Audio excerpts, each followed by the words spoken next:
Good morning. आपका स्वागत है इनोवेशन क्लासेस में। आज हम लोग कक्षा 10 का मैथ विषय का जो चैप्टर नंबर 3 है, जो कि दो चर वाला रैखिक समीकरण युग्म, उसका अध्ययन करेंगे। ठीक ना। देखिए, जो ये मैथ में आपका अलजेब्रा पार्ट में जो दो चर वाला रैखिक समीकरण दिया गया है, इसका हमारे दैनिक जीवन में बहुत अधिक उपयोग है। बहुत सारे ऐसे प्रश्न होंगे, आप प्रश्नवाली में देखेंगे, ऐसे प्रश्न आपको मिलेंगे जहाँ पर हमको दो चर मानना पड़ता है। एक x मानेंगे, एक y मानेंगे, या आप जो भी मानना होगा, लेकिन हमको दो चर राशि माननी पड़ती है। इसके पहले समीकरण की बात की जाए तो समीकरण के बारे में आप कक्षा 7, 8, 9 में पढ़कर आप आए हैं। कक्षा 8 में आपने पढ़ा होगा कि एक चर वाले समीकरण को कैसे लिखा जाता है, कैसे बनाया जाता है। यानी कि क्वेश्चन में आपको लैंग्वेज में रहता है क्वेश्चन, और वहाँ से आपको x या y में चर मानकर आपको समीकरण बनाना होता है, और उस समीकरण का आपको हल निकालना होता है। ठीक ना। वो तो रह गई पिछले क्लास की बातें, लेकिन उसका भी उपयोग यहाँ पर होगा। और शुरू करने से पहले कक्षा 10 की क्लास मैं आपको पहले पीछे लेके चलता हूँ थोड़ा सा 5 मिनट के लिए। पहले एक चर वाले रैखिक समीकरण को देख लेते हैं, उसके बाद हम लोग दो चर वाले रैखिक समीकरण को देखेंगे। ठीक ना। सबसे पहले हेडिंग बना लीजिएगा, आपका रहेगा एक चर वाले रैखिक समीकरण। आप देखिए, लिख सकते हैं इसको अंग्रेजी में, linear equation in one variable. ठीक ना। Linear equation in one variable. देखिए, हम सीधे बात करते हैं जो व्यापक रूप होता है एक चर वाले रैखिक समीकरण का, जिसको हम लोग बोलते हैं जनरल फॉर्म, भी उसकी बात कर लेते हैं। देखिए, सबसे पहले आप कभी भी देखिएगा जो एक चर वाला जो रैखिक समीकरण होता है, ठीक ना, तो उसका जो व्यापक रूप होता है ax प्लस b बराबर 0, आपको इस रूप में दिखाई देगा, या फिर ax बराबर माइनस b। ठीक ना।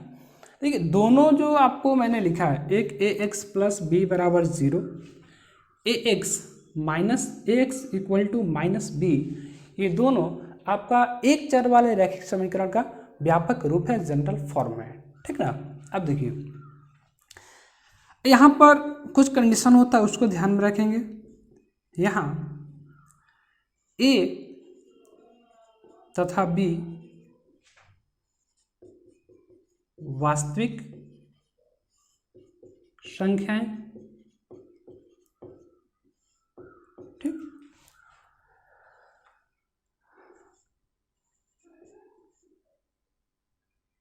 तथा x एक चर राशि है। और साथ में सबसे इंपॉर्टेंट जो होता है कि a का जो मान होता है वह कभी भी 0 के बराबर नहीं होना चाहिए। यानी कि यहाँ पर जो x का जो कोफिशिएंट होता है वह आपका हमेशा क्या होता है, शून्येतर होता है। शून्येतर कहने का तात्पर्य होता है कि वैसी संख्या आप लेंगे जो कि 0 नहीं हो। ठीक ना। देखिए, a और b दोनों रियल नंबर होगा, a और b दोनों रियल नंबर होगा। आपको जो मन करे आप रियल नंबर उठा कर रख सकते हैं, ले सकते हैं, लेकिन ध्यान रखेंगे कि a कभी भी आपका 0 नहीं होना चाहिए। और a को आप 0 कर दीजिएगा तो फिर ये आपका समीकरण रहेगा ही नहीं, क्योंकि जैसे ही ये 0 होगा x के साथ गुणा होगा तो बचेगा कुछ नहीं, 0 हो जाएगा, और बचेगा आपका b बराबर 0। तो फिर यहाँ से जो वेरिएबल है x वह गायब हो जाएगा। इसलिए आपको कभी भी ध्यान रखेंगे a हमारा 0 नहीं होता है, बल्कि a और b दोनों वास्तविक संख्याएं होती हैं। x एक चर राशि है यहाँ पर, और a का मान क्या होता है, हमेशा नॉट इक्वल टू 0 होता है। ठीक ना। अब इसका एग्जाम्पल देख लेते हैं। एक एग्जाम्पल देखते हैं एक चर वाले रैखिक समीकरण का। उसको जैसे मान लेते हैं 2x माइनस 6 बराबर 0। यह जो समीकरण आपके सामने लिखा गया है 2x - 6 = 0, यह एक चर वाला रैखिक समीकरण है, ठीक ना। देखिए इसमें क्या है, एक चर है, केवल x है, इसमें y नहीं दिखाई दे रहा आपको, z नहीं दिखाई दे रहा आपको, कुछ और नहीं दिखाई दे रहा है, केवल आपको दिखाई क्या दे रहा है, एक ही चर राशि है जो कि x है, ठीक। अब देखिए अगर ये 2x - 6 एक रैखिक समीकरण है एक चर वाला, तो इसका आप लोग सॉल्यूशन निकालना सीखे होंगे पहले कि इसका हम सॉल्यूशन कैसे निकालते हैं, ठीक ना। और सॉल्यूशन की बात करें तो यह हल जो होता है, हल किसी भी समीकरण का, आपका एक चर वाला समीकरण हो या दो चर वाला समीकरण हो, ठीक ना, दोनों में यही बात होता है कि जो भी हल आता है, x का वैल्यू आएगा या y का वैल्यू आता है या z का वैल्यू आता है, वह वैसा मान होता है जिसको अगर इस चर के जगह पर रख दें तो यह समीकरण क्या होता है, संतुष्ट हो जाता है, ठीक ना। अब चेक करते हैं, जैसे इसी समीकरण में हम x बराबर रखते हैं, मान लीजिए 3, x बराबर 3 रखते हैं, ये आपका इक्वेशन है यहाँ पर, इसका देखते हैं, ये आपका लेफ्ट हैंड साइड है, ये आपका राइट हैंड साइड है। तो लेफ्ट हैंड साइड में x रखेंगे तो क्या होगा, 2x, x का वैल्यू 3 रखना है, 2 × 3 - 6 आ जाएगा आपका 6 - 6 = 0, जो किसके बराबर है, RHS के बराबर है। अब हम कह सकते हैं यहाँ पर कि अतः x बराबर 3 समीकरण 2x - 6 = 0 का हल है, ठीक है। एक चीज ध्यान रखिए, कभी भी एक चर वाले रैखिक समीकरण का जो हल आता है केवल एक होता है, गलती मत कीजिए, कभी भी एक चर वाले रैखिक समीकरण का जो हल आता है हमेशा एक ही आता है, कोई भी एक आएगा। अब यहाँ पर आप चेक कर लीजिए, x का वैल्यू आप बदल कर चेक कर लीजिएगा, x का वैल्यू 3 ऐसा है जिसके लिए कि समीकरण RHS = होगा, नहीं तो ऐसा कोई मान नहीं आपको मिलेगा जहाँ पर दोनों बराबर हो जाए, ठीक। लेकिन हम दो चर वाले समीकरण में देखेंगे कि वहाँ पर आपको x और y के अनंत मान मिलते हैं, जिसके लिए वो समीकरण सेटिस्फाई करेगा आपको, ठीक। तो एक चर वाला समीकरण था, एक चर वाला रैखिक समीकरण था ये, इसको आप कंप्लीट कर ले, और कुछ भूल गए हैं इसको एक बार दोबारा फिर से याद कर ले, ठीक ना। नोट करके लिख लीजिएगा, इस चीज़ को भी नोट कर लीजिए, इसको भी। एक चर वाले रैखिक समीकरण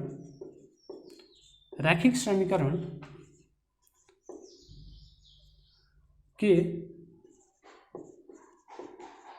केवल एक ही हल होते हैं, एक ही हल होते हैं, ठीक। एक और नोट देखते हैं यहाँ पर, चर राशि का वह मान जो समीकरण को संतुष्ट करे उसका हल कहलाता है। पिछले समीकरण में हमने देखा था कि x बराबर जो हम 3 रख रहे थे, तो x बराबर 3 क्या कर रहा था, जो भी हमारा समीकरण दिया गया था उस समीकरण को यह सेटिस्फाई कर रहा था, यानी उस x के वैल्यू के लिए LHS और RHS दोनों बराबर था। अतः x बराबर 3 यानी चर x का मान 3 उस समीकरण का क्या कहलाएगा, हल कहलाएगा, ठीक है। चलिए हो गया ये। नेक्स्ट में अब हम लोग को पढ़ना है दो चर वाले रैखिक समीकरण, जो कि इसके बारे में आप पहले पढ़कर आए हैं। सबसे पहला हम इसका देखेंगे कि इसका व्यापक रूप जो क्या होता है वो देख लेते हैं, व्यापक रूप, ठीक ना। इसके व्यापक रूप होता है ax + by + c = 0। देखिए दो चर वाले रैखिक समीकरण का यह जो होता है व्यापक रूप होता है ax + by + c = 0, जहाँ a, b तथा c वास्तविक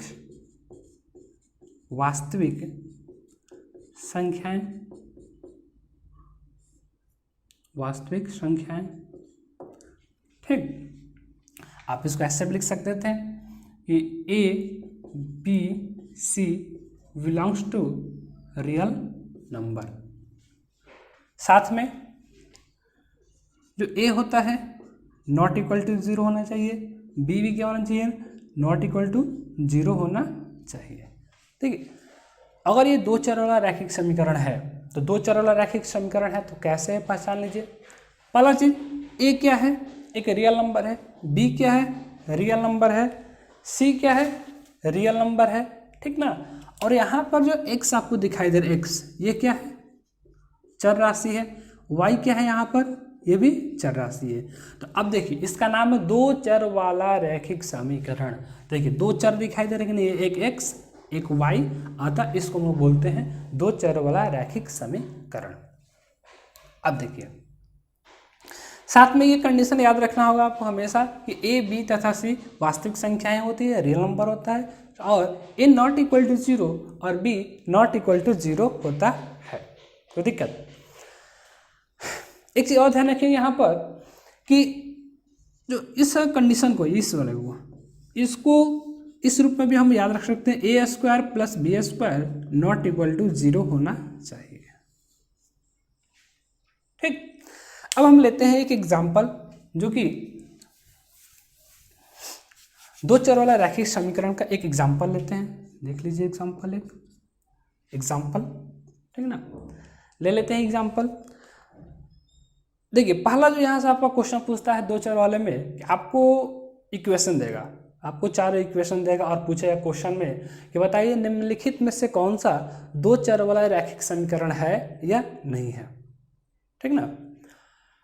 उस तरह आपसे एक चर वाला में पूछा जाता है क्वेश्चन की कौन सा समीकरण है एक चर वाला या नहीं है, इसको आप खोज कर निकालिए, ए बी सी डी आपका ऑप्शन वहाँ पर बना दिया जाएगा। अब देख लीजिए एग्जाम्पल, 2x प्लस 3y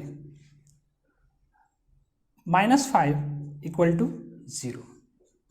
देखिए यह एक दो चर वाला रैखिक समीकरण है, ठीक ना। फिर लिख लेते हैं, मान लीजिए root 2x plus 5y minus 3 बराबर 0, समीकरण 2 इसको मान के चलते हैं। ठीक, यह भी एक दो चर वाला रैखिक समीकरण ही है। ठीक, minus 1/2x plus 3/5y minus 4 बराबर 0, ये भी आपका एग्जाम्पल है, बिल्कुल सही है, ये भी दो चर वाला रैखिक समीकरण है आपका। या फिर लिखते हैं अगर हम 3x प्लस 0 इंटू वाई बराबर 6,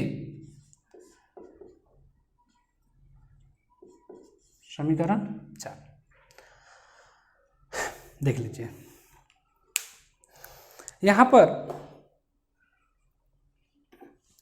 2x प्लस 3y माइनस 5 बराबर 0 एक रैखिक समीकरण है। इसको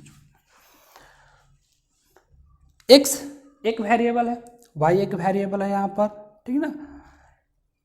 -5 जो कि आपका c है यहाँ पर, और जो भी है 2 3 5 -5 ये सारी वास्तविक संख्या है। यहाँ पे देखिए √2 क्या है, √2 देखिए एक अपरिमेय संख्या है, मानते हैं सही है, लेकिन जो रियल नंबर का जो परिवार होता है, रियल नंबर के परिवार में सारी संख्याएं आती हैं। जो भी नंबर लाइन हमारा होता है, इस नंबर लाइन पर जितनी भी संख्याएं उपस्थित होती हैं, सारी की सारी संख्याएं क्या होती हैं, हम इसका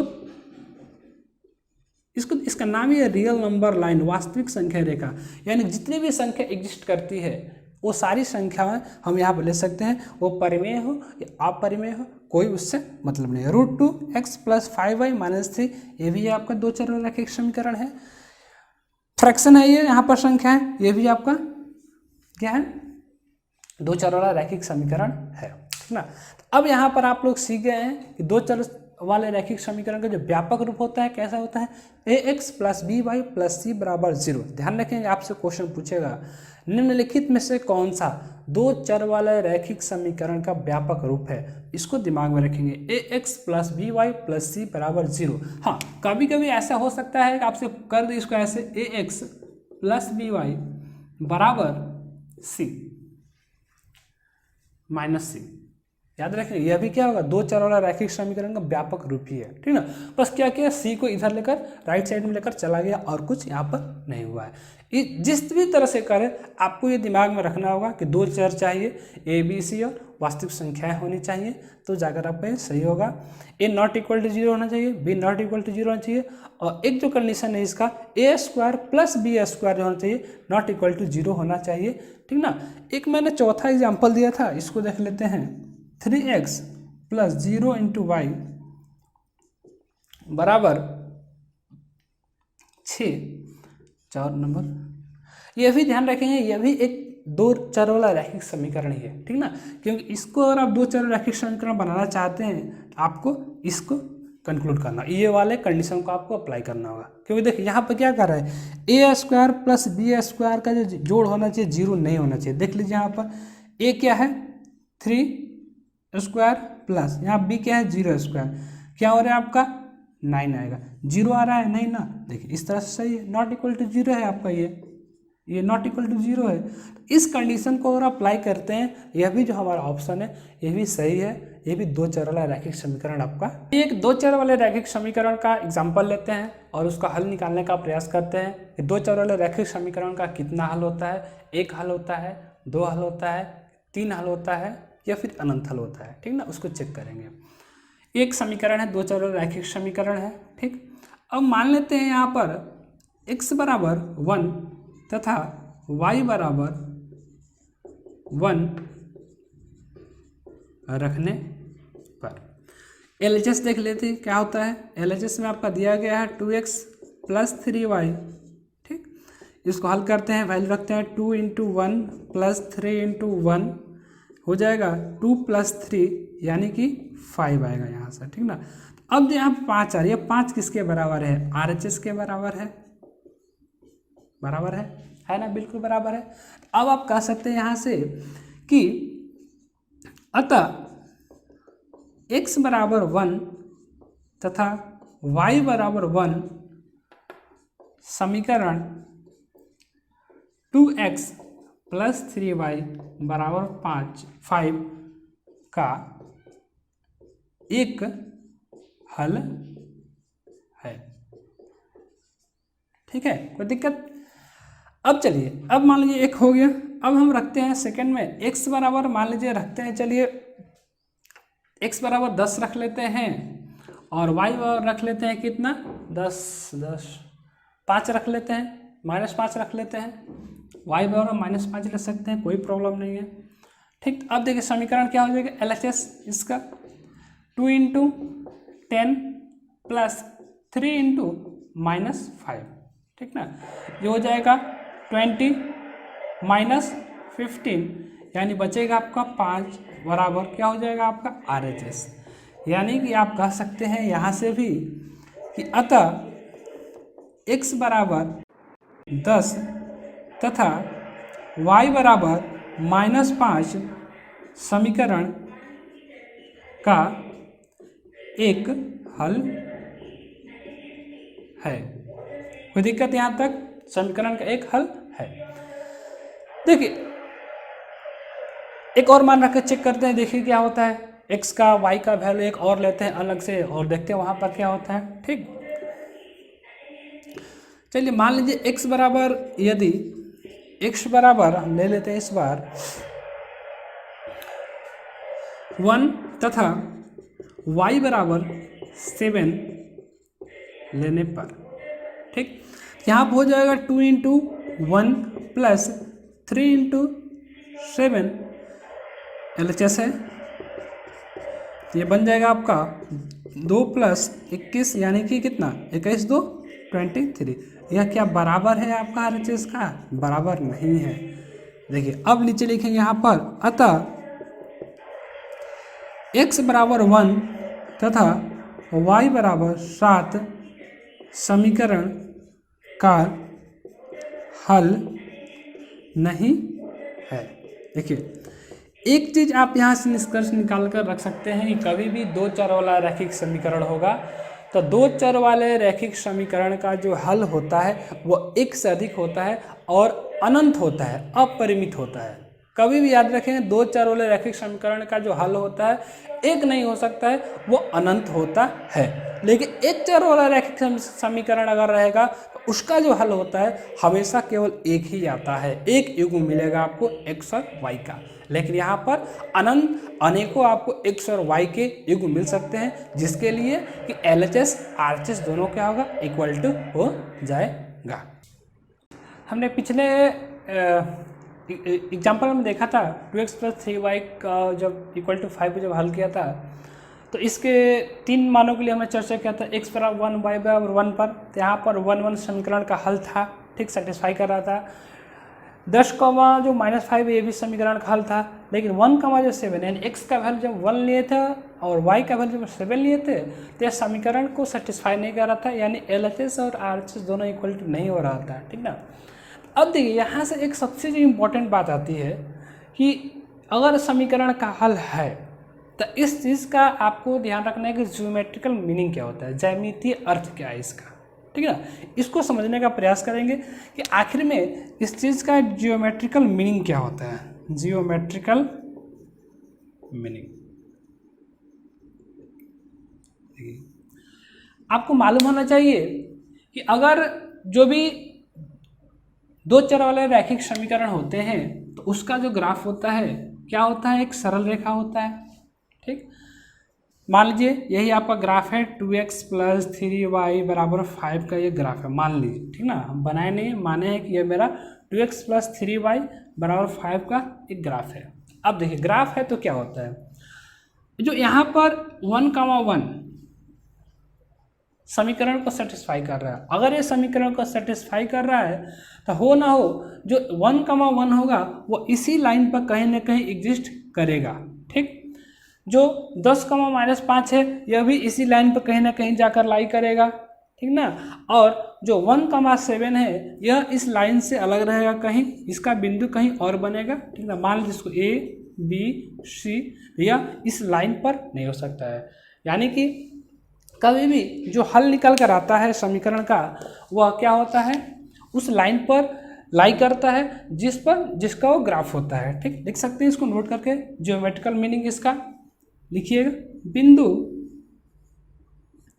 1, 1 तथा 10, -5 समीकरण 2x + 3y = 5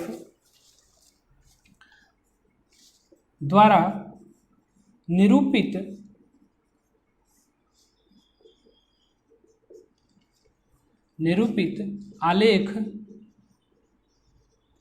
निरूपित आलेख पर स्थित होगा, जबकि बिंदु 1, 7 2x + 3y = 5 द्वारा निरूपित रेखा पर स्थित नहीं होगा, ठीक है। इस चीज को ध्यान रखेंगे। अतः एक लाइन और लिख सकते हैं, अतः समीकरण का प्रत्येक हल, अतः समीकरण का जो होता है प्रत्येक हल उसको निरूपित करने वाली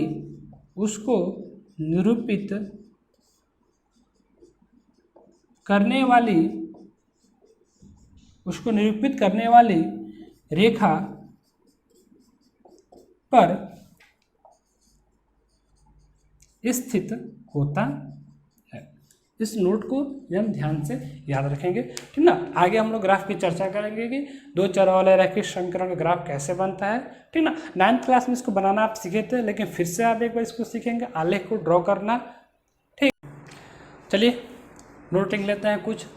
पहला नोट है कि दो चर वाले रैखिक समीकरण का जो हल होता है संख्याओं के मानों का एक युग्म होता है, एक x के लिए होता है, एक y के लिए होता है, ठीक ना। अभी पिछले एग्जाम्पल में हमने देखा उसका सॉल्यूशन, तो हम हमेशा देख रहे थे एक x का वैल्यू आता था, एक y का वैल्यू आता था, ठीक ना। दूसरा नोट है कि दो चर वाले रैखिक समीकरण के अनंत हल होते हैं। एग्जाम्पल लिख करके देख लेते हैं कैसे अनंत हल होते हैं। अभी तक और समझ में ना आया हो तो करके देख लेते हैं एग्जाम्पल। जैसे इसी में देख लेते हैं, यदि x बराबर 1 रखें इस समीकरण में, तो जो y का जो वैल्यू होगा y बराबर हो जाएगा, x1 रखें, x1 इधर जाएगा तो 2 - 1, ठीक है, कितना बचेगा 1 बचेगा।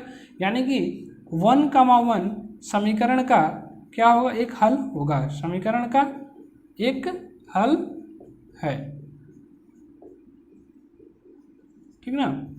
अगर यहीं पर x का वैल्यू हम रखना शुरू करते हैं, 2 लेते हैं, जब यहाँ पर 2 लेंगे तो क्या होगा, y बराबर हो जाएगा आपका 2 - 2 यानी कि 0, यानी कि 2, 0 समीकरण का एक हल होगा।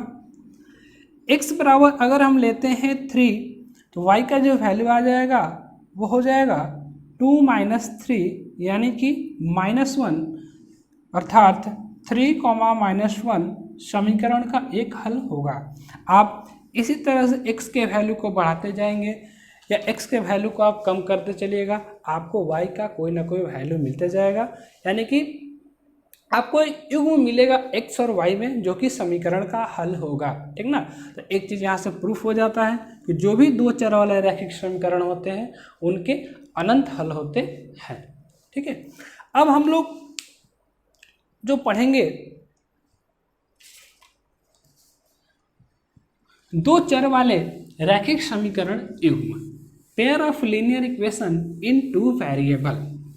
अभी तक हमने दो चर वाला रैखिक समीकरण देख लिया था, ठीक। अब हम लोग देखेंगे कि जो दो चर वाले रैखिक समीकरण युग्म होते हैं वो क्या होते हैं, उनका व्यापक रूप क्या होता है। देखिए, दो कुछ अलग नहीं है।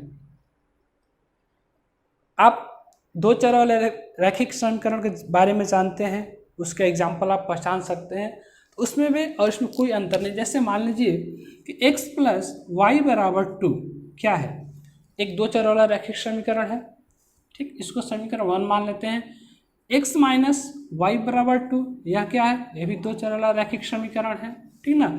अगर इन दोनों को हम एक साथ रखते हैं, ठीक ना, युग्म मतलब क्या होता है, जोड़ा होता है, ठीक ना, यह क्या कहलाएगा, यही आपका है दो चर वाला रैखिक समीकरण युग्म, यानी कि दो चर वाले रैखिक समीकरणों का युग्म जोड़ा, ठीक ना, एक समीकरण 1 समीकरण 2। अब चाहे अगर और भी एक से एग्जाम्पल ले सकते हैं, 2x + 4y = 3 एक समीकरण हो गया, 3x - 2y = 5 एक समीकरण ये भी हो गया, ठीक ना। ये भी क्या कहलाएगा, दोनों और साथ रखिएगा तो समीकरण युग्म कहलाएगा, दो चर वाले रैखिक समीकरण युग्म कहलाएंगे, ठीक।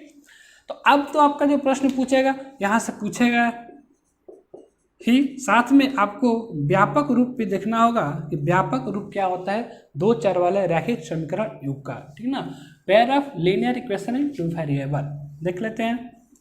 a1x + b1y + c1 = 0, a2x + b2y + c2 = 0, यह जो होता है समीकरण युग्म का व्यापक रूप है, जहाँ a1 b1 c1 a2 b2 तथा c2 वास्तविक संख्याएं,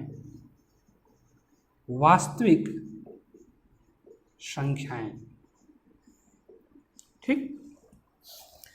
इसके अलावे a1² + b1² ≠ 0 होना चाहिए, साथ में a2² + b2² ये भी क्या होना चाहिए, ≠ 0 होना चाहिए, ठीक ना।